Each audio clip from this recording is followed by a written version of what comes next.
একদিন এই দুটো ভুল করে একটা বিষাক্ত ফলকে খেয়ে ফেলে। বিষাক্ত ফল।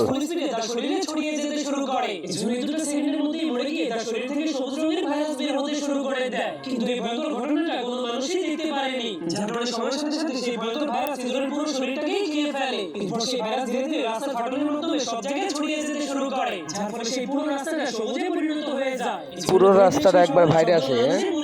এরপর সেই ভয়ঙ্কর ভাইরাস শহরের বড় বড় বিল্ডিং গুলোকেও ঢেকে ফেলতে শুরু কেমন করে। লাগলো গল্পটা একটু বলে যাবেন শহরটা সেই ভাইরাসের দখলে চলে যেতে শুরু করে। এমনকি পৃথিবীতে মানুষ না কমেন্টে। থাকার কারণে পুরো পৃথিবীটা একদমই শান্ত হয়ে যায়। এরপর সেই ভাইরাসের ডালগুলো জলদি করে বিল্ডিং এর উপরে চলে যাওয়ার কারণে বিল্ডিং এর মধ্যে অনেক বড় বড় গাছ হয়ে যায়, যার ফলে উপর থেকে নিচে তাকালেই মনে হয় পুরো শহরটাই জঙ্গলে পরিণত হয়ে গিয়েছে। কিন্তু তখন হঠাৎ করে সেই গাছগুলো থেকে আজব এক ফুল বের হয়ে আসে, আর সেই ফুলগুলোর মধ্যে কালো কালো ফল ধরে যায়। কিন্তু তখন হঠাৎ করে সেই ফুলগুলো ফেটে যেতে শুরু করলে ফল কি কখনো ফাটে? ধ্বংস হয়ে যেতে শুরু করে। এবার বোমের মতন। পুরো শহরটাই ধ্বংস হয়ে যাওয়ার পর সেই ভাইরাস পুরো পৃথিবীটাকেই দখল করে নেয়।